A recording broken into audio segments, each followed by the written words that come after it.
কখনো শুনেছেন আল্লাহ কিংবা ঈশ্বরেরও সন্তান থাকতে পারে?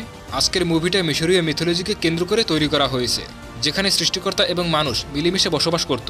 হঠাৎ করেই যখন সৃষ্টিকর্তা মানুষের উপর অন্যায় অত্যাচার শুরু করে, তখন মানুষ কিভাবে এই থেকে রেহাই পায়। তো বন্ধুরা, মনোযোগ সহকারে বসে পড়ুন, শুরু করছি আজকের ছায়া গল্প। গল্পের শুরুতে আমাদের একটা ভয়েস ওভারের মাধ্যমে জানিয়ে দেওয়া হয় যে মানব সভ্যতা শুরুই হচ্ছে মিশর। সত্যিই তাই। আমরা যারা ইতিহাস সম্পর্কে একটু ধারণা রাখি তারা জানেন পৃথিবী অন্যান্য সভ্যতার থেকে মিশরীয় সভ্যতা সবথেকে গুরুত্বপূর্ণ। যাই হোক, এখানে আরও জানানো হয় প্রাচীনকালে এই সভ্যতায় মানুষ এবং গড একসাথে বসবাস করত। কিন্তু ঈশ্বর বা আল্লাহ এরা সাধারণ মানুষের থেকে অনেকটাই আলাদা। সাধারণ মানুষের থেকে এরা অনেক লম্বা এবং যা খুশি তাই আকার ধারণ করতে পারে। এমনকি এদের শরীরে রক্তের বদলে সোনা প্লাবিত হয়। এনিওয়ে, এখানে দুই গড সম্পর্কে আমাদের জানিয়ে দেওয়া হয় যারা এই পুরো মিশরের রাজত্ব করত। প্রথমত রায়ের পুত্র গড অফ লাইফ ওসিরিস, যিনি এই মুহূর্তে নীল নদীর পাড়ে থাকা মিশরীয় সভ্যতা শাসন করেন।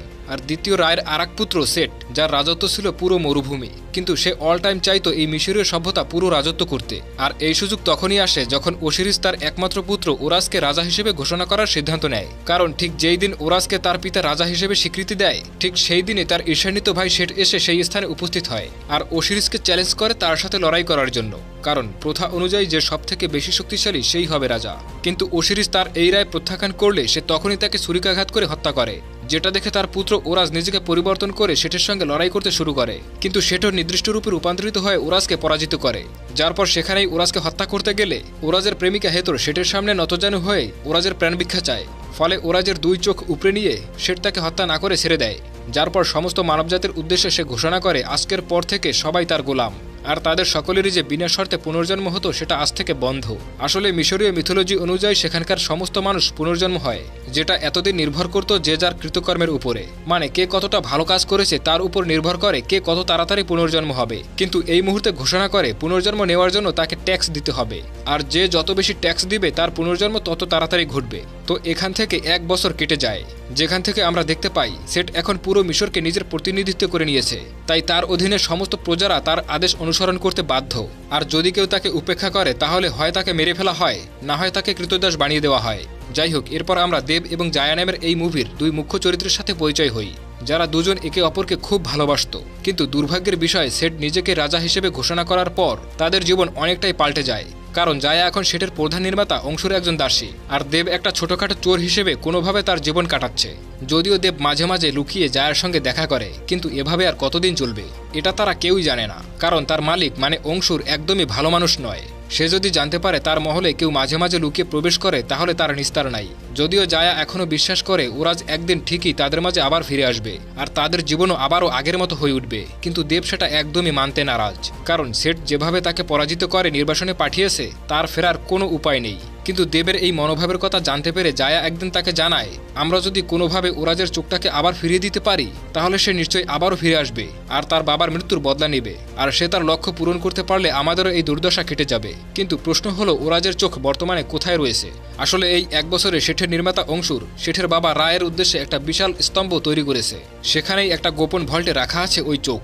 আর জায়া দেবকে একটা ম্যাপ দেখিয়ে সেই গোপন ভল্ট থেকে ওরাজের ওই চোখ দুটো চুরি করে আনতে বলে, যাতে তারা ওরাজের ওই চোখ ফিরিয়ে দিয়ে তাকে সাহায্য করতে পারে। ফলে প্রেমিকার কথা মতো দেব বহু বাধা কাটিয়ে ভল্টের মধ্যে প্রবেশ করে এবং চোখ উদ্ধার করে। এখান থেকে একটা মাত্র চোখ উদ্ধার করে, কারণ ওই ভল্টে একটাই চোখ রাখা ছিল। ফলে অলরেডি অংশুর জেনে গেছে যে জায়া তার প্রেমিককে সাহায্য করেছে ভল্টে প্রবেশ করতে। ফলে সব সিপাহীরা সঙ্গে সঙ্গে তাদেরকে চারদিক থেকে ঘিরে ফেলে। কিন্তু দেব তার কাছে থাকা ওই চোখটা ব্যবহার করে জায়াকে সঙ্গে করে নিয়ে সেখান থেকে পালাতে চেষ্টা করে, যাতে যত তাড়াতাড়ি সম্ভব ওই চোখ তারা ওরাজকে হস্তান্তর করতে পারে।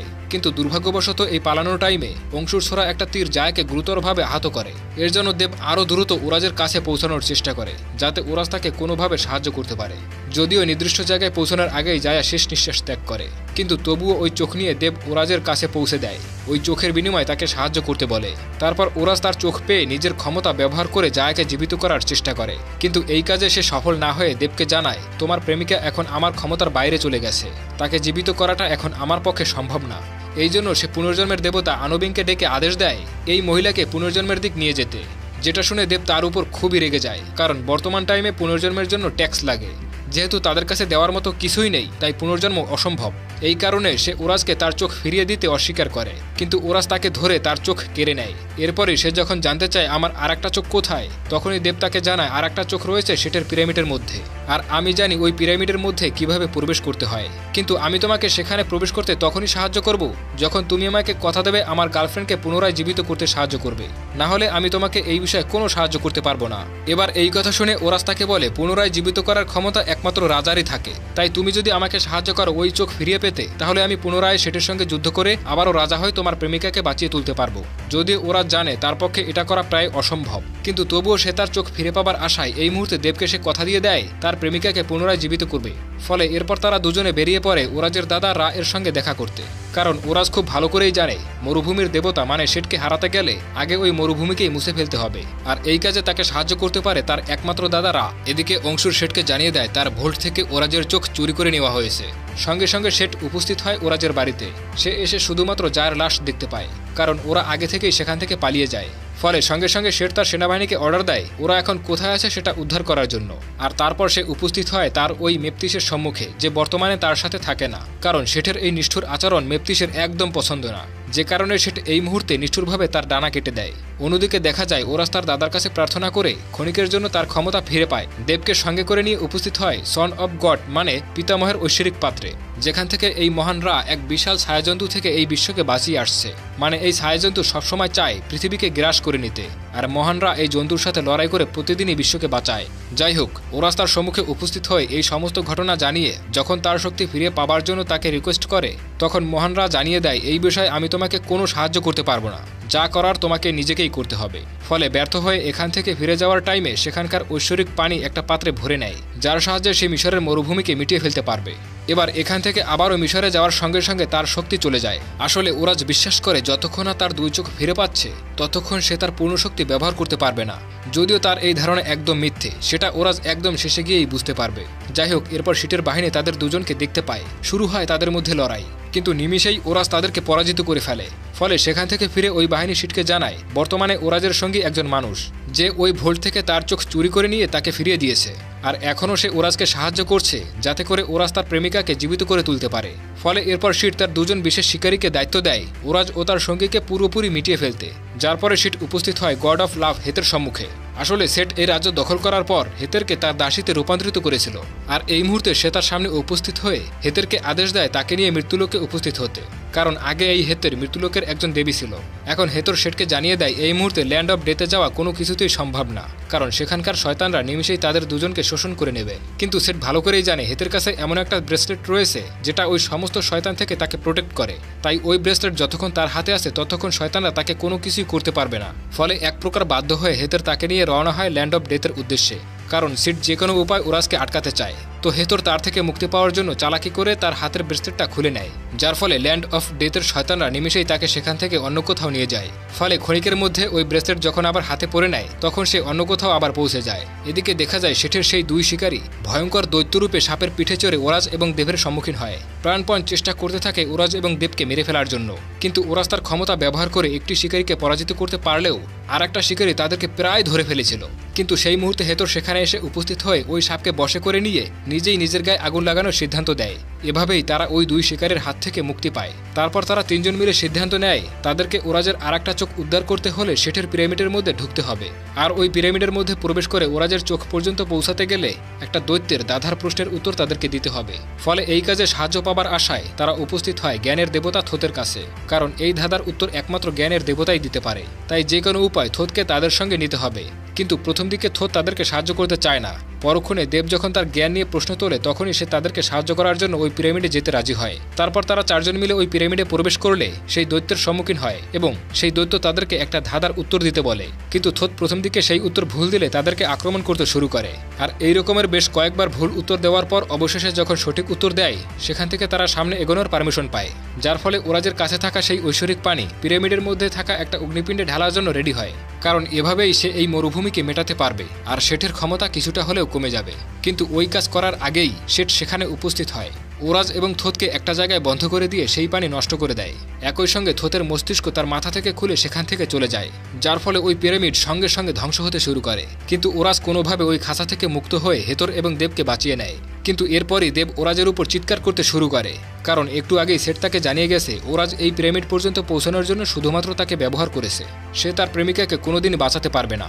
আর এই কারণেই দেব তার উপর প্রচণ্ড পরিমাণে রেগে আছে। এবার এই পরিস্থিতি দেখে হেতর সিদ্ধান্ত নেয় দেবের প্রেমিকা যাতে পুনর্জন্ম লাভ করে এই বিষয়ে তাকে কিছুটা হলেও সাহায্য করতে, কারণ পুনর্জন্ম নিতে হলে এখন ট্যাক্স দিতে হয়, যা তাদের কাছে কিছুই নেই। তাই হেতর পুনর্জন্মের দেবতা আনবিংকে সেখানে দেখে জিজ্ঞাসা করে তার হাতে যে ব্রেসলেট রয়েছে এটার বিনিময়ে কি তাকে পুনর্জন্ম দেওয়া যাবে। আনবিং তাকে বলে হ্যাঁ অবশ্যই, যদিও এই কাজে ওরাস তাকে বাধা দেয়, কিন্তু তবুও দেবের কাজের জন্য হেতর তার ব্রেসলেট খুলে দেয় আর নিমিষের মধ্যেই ল্যান্ড অফ ডেথের শয়তানটা তাকে সেখান থেকে নিয়ে যায়।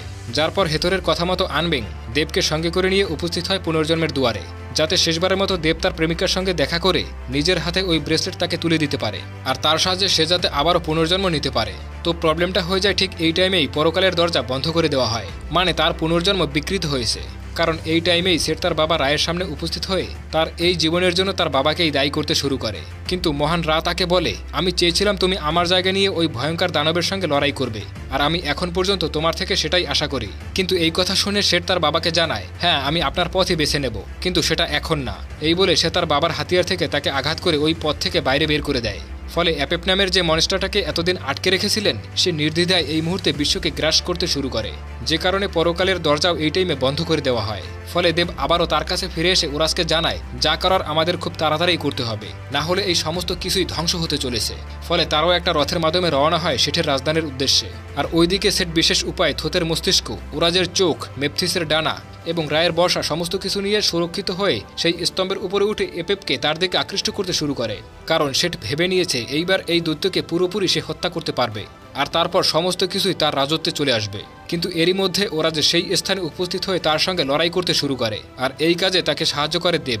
এমনকি চালাকি করে দেবী ওরাজের আর একটা চোখ সেটের সেই বর্ম থেকে খুলে নেয়, কিন্তু ওরাজকে তার চোখ ফিরিয়ে দিতে গিয়ে দেব উপর থেকে নিচে পড়ে যায়, যেটা দেখে ওরাজ তার চোখ উদ্ধার করার বদলে দেবকে বাঁচাতে গেলে পুনরায় সে তার শক্তি ফিরে পায়। তারপর পুরো শহর জুড়ে শুরু হয় সেটের সঙ্গে তার তীব্র লড়াই, এবং একসময় ওরাজের সঙ্গে লড়াই করতে করতে সেট ওই স্তম্ভের নিচে পড়ে গুরুতরভাবে আহত হয়, আর ওই সুযোগে রায়ের বর্ষার মাধ্যমে ওরাজ তাকে সেখানেই ধ্বংস করে দেয়। তারপর সোজা সে উপস্থিত হয় অচেতন রায়ের সম্মুখে, আর তাকে তার হাতিয়ার ফিরিয়ে দিয়ে পুনরায় সজাগ করে তোলে, যার ফলে মহানরা আবারও অ্যাপেপের উপর আক্রমণ করে আর এই বিশ্বকে ধ্বংস হওয়ার হাত থেকে বাঁচায়। পরবর্তীতে ওরাজ যখন দেবের সঙ্গে দেখা করতে যায় তখন একটা বাচ্চা মেয়ে তার সামনে এগিয়ে এসে তাকে তার দ্বিতীয় চোখটি ফিরিয়ে দেয়, যার পর দেবের সঙ্গে কথা বলতে গেলে সে সেখানেই মারা যায়, কারণ সেটের হাতে সে গুরুতরভাবে জখম হয়েছিল। যেটা দেখে ওরাজ তাকে নিয়ে উপস্থিত হয় সেই বাড়িতে, সেখানে ঠিক জায়ের মৃতদেহের পাশেই তাকে শুইয়ে দেয়। ঠিক এই টাইমে সেখানে উপস্থিত হয় তার দাদা মহান রা, আর ওরাজকে ধন্যবাদ জানিয়ে বলে তিনি তার কাছে ঋণী, যার কারণে এই মুহূর্তে ওরাজ তার কাছে যা চাইবেন তিনি তাকে তা উপহার দেবেন। কিন্তু ওরাজ এই মুহূর্তে নিজের জন্য কিছুই চায় না, সে দেব এবং জায়াকে জীবিত করে দিতে বলে। ফলে নিমিষেই কথা মতো তারা দুজন সেখানে জাগ্রত হয়ে ওঠে, যার পরে দেখা যায় ওরাজকেই এই মিশরের রাজা হিসেবে ঘোষণা করা হয়, যেখানে পুনর্জন্ম নিতে গেলে কোনো ট্যাক্স লাগে না, যে যার কৃতকর্মের উপর ভিত্তি করেই পুনর্জন্ম লাভ করবে। এমনকি এখানে আমরা দেখতে পাই থোত এবং মেপথিসকেও জীবিত করা হয়েছে, কিন্তু ওরাজ তার প্রেমিকাকে উদ্ধার করার সিদ্ধান্তে সেই ব্রেসলেট সঙ্গে করে নিয়ে সেখান থেকে বেরিয়ে পড়ে, যদিও যাওয়ার আগে এই সাম্রাজ্যের দায়িত্ব দিয়ে যায় দেবের হাতে। আর এখানেই এই মুভিটা সমাপ্ত হয়। তো বন্ধুরা, আজকের এই মিশরীয় মিথোলজির গল্পটি আপনাদের কেমন লেগেছে তা অবশ্যই কমেন্ট করে জানাবেন, আর আপনারা কোন ধরনের মুভি দেখতে ভালোবাসেন তাও কমেন্ট করে জানাবেন। ভিডিওটি ভালো লাগলে একটা লাইক দিতে পারেন। সেই সাথে পরবর্তী ভিডিও দেখার আমন্ত্রণ জানিয়ে আজকের মতো এখানেই শেষ করছি। ততক্ষণে ভালো থাকবেন, সুস্থ থাকবেন।